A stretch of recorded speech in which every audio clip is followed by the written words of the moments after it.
Los nuevos escenarios sociopolíticos se caracterizan por un mayor reconocimiento a la diversidad cultural en el Estado venezolano, logrando ver las culturas originarias y afrodescendientes como actores sociales y políticos activos. Por ello, el presente trabajo audiovisual está orientado en pro de visibilizar los valores y aportes culturales de los africanos en el Estado Lara. Esto alcanzado desde la maestría en Educación Patrimonial promovida por la Universidad Nacional Experimental Rafael María Baralt, quien le saluda a la profesora Yonely Flores, participante del primer semestre de dicha maestría.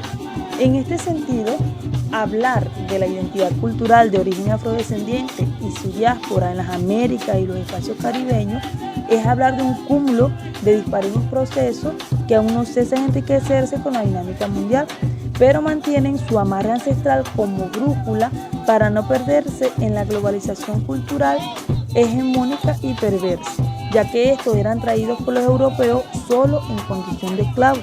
Por ende, estos asumieron la resistencia como arma clave para salvaguardar o preservar a través del tiempo su cultura, con la intención de crear y reformar esas raíces de identidad afrodiversa. En este punto es importante resaltar que en Venezuela existiría un negro que por su lucha o resistencia quedaron como ejemplo en la historiografía venezolana. Uno de ellos fue el negro Miguel, trabajaba en las minas de Buría, ubicado en lo que hoy conocemos como Estado Lara. Miguel era un negro astuto, pues tenía una perspectiva de libertad bastante determinada, lo cual hizo que se alzara contra su amo cuando éste intentó amarrarlo para asustarlo y en medio del alboroto logró huir a las montañas en búsqueda de su liberación. Hoy en día se desconoce o se conoce poco sobre el tema de los afrodescendientes y su aporte a la historia venezolana. Es decir, hay poca información y la que existe está dispersa y poco ordenada. Recordemos que los afrodescendientes constituyen una población altamente compleja y están distribuidos de forma desigual en la región, pero que comparten una larga historia no contada de desplazamiento y exclusión. Sin embargo, en Venezuela, a pesar de la dureza del régimen esclavista que les prohibía todo tipo de práctica religiosa que no fuese la cristiana católica, los aportes étnicos, sociales y culturales de origen africano lograron traspasar las barreras de las diversas formas de opresión para constituirse de esta manera en una parte importante de la identidad venezolana. Para José Guedes, historiador venezolano, en la página de la Fundación Afroamiga en diciembre de 2020, plantea que se debe considerar a la cultura negra como un ente universal, ya que la negritud va a la par de los más altos movimientos civilizatorios de la historia de la humanidad, la cual en nuestro continente se encuentra plasmada a través de los aportes incluidos en la formación de nuestras nacionalidades y expresiones culturales. Esto es una gran realidad, pues que con la llegada de la esclavitud al continente americano no solo trajo la injusta y triste trata de negros, también trajo consigo los africanos la cultura, tradiciones, comida, músicas, artesanías, danzas, rituales, entre otros. Ejemplo de ello en lo que hoy conocemos como el Tocuyo, Curarigua, Sanare, Barquisimeto, San Antonio, Carora, Barquisimeto, entre otros. Como parte del legado heredado afrodescendiente, se celebra el Tamunangue o Sones de Negro, que es una fiesta ritual que celebra el pueblo larense el 13 de junio de cada año o durante cualquier día como pago de una promesa por favor. Se celebra también la Cruz de Mayo o los cantos del golpe tocuyano, entre otros.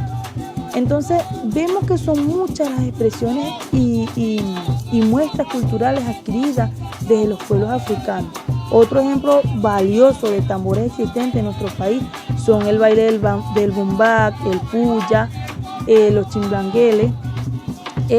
Los chimblangueles son aún más interesantes de estudiarlos porque a pesar de ser la misma celebración en varios municipios de la costa oriental del lago, los bailes son diferentes. Por decir, en Bobure y en Cabima se celebra el mismo baile, se celebra el mismo santo, pero el toque de tambor y el baile son diversos. Entonces, ¿qué nos conlleva esto? A entender que los afrodescendientes nunca dejaban sus creencias a un lado, solo las adaptaban al lugar donde permanecían como esclavos. Hay un artículo en la revista digital de la historia de la educación sobre los aportes de los afrodescendientes a la historia de Venezuela, escrita por Yulibet González.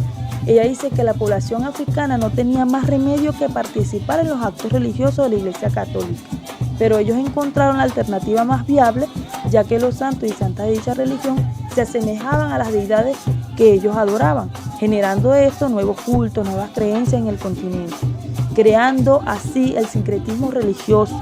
Estas fiestas en el santo de la procesión era llevado por todo el pueblo, cortejado por tamboreros que cantaban ritmos netamente africanos. En realidad ellos participaban de esto, pero en su mente y en su interior estaban cantando y bailando para Oricha, que era su deidad.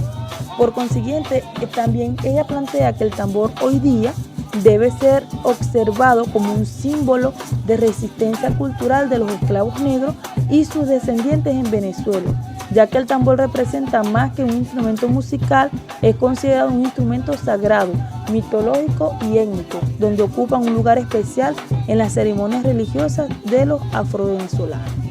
Ahora bien, vamos a hablar sobre un tema socioeducativo que era tanta la discriminación racial implantada en la sociedad colonial venezolana antes de 1999, pues no existía en el currículo escolar una propuesta relacionada a la institución o a la inclusión de los aportes de los afrodescendientes en la cultura venezolana, puesto que los libros utilizados tanto para primaria como secundaria tenían solo contenido eurocentrista. Hasta que en el 2006 el presidente Hugo Rafael Chávez Frías le da vida a la Ley Orgánica de Educación, manifestando en el artículo 27 que la educación intercultural transversaliza el sistema educativo y crea condiciones para su libre acceso a través de programas basados en los principios y fundamentos de las culturas originarias de los pueblos y de las comunidades indígenas y afrodescendientes, valorando su idioma como visión, valores, saberes, conocimientos y mitología, así como también su organización social, económica, política y jurídica, pues todo lo cual constituye patrimonio de la nación.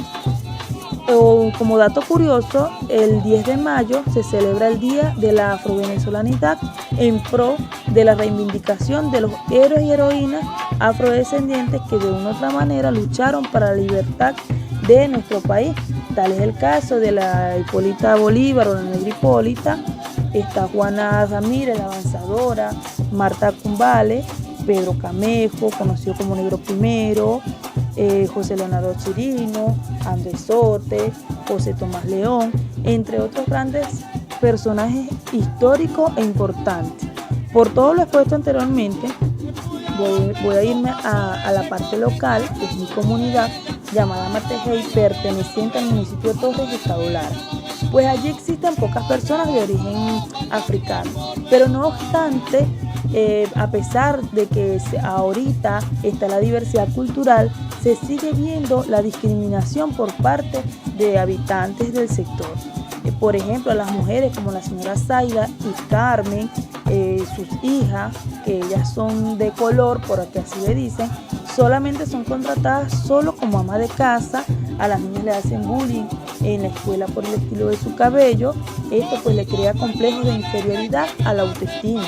Los hombres son vistos y recomendados como obreros de campo para desmatonar potreros, hacer cercas, limpiar patios. Pero sin embargo, hay un ejemplo que es el señor Fernando Arena, que durante mucho tiempo trabajó duramente como desmatonador y vigilante de la escuela, hasta que consiguió comprar una parcela donde hoy día ordeña sus propias vacas, es su propio amo. Entonces es muy interesante el proceso de reivindicación de estos pueblos. Hay una interesante frase de Nelson Mandela que dice que nadie nace odiando a otra persona por su color de piel o su origen o religión. La gente aprende a odiar, y si se puede aprender a odiar, también se puede enseñar a amar. Recordemos que somos garantes de visibilizar los valores y aportes afrodescendientes a nuestras comunidades, Estado y nación. Por ello, la idea es incentivar a los docentes, representantes y ciudadanos en general a incorporar la enseñanza de nuestros niños o adolescentes el legado histórico de la etnia africana como elemento importante para el reconocimiento y valoración de su cultura.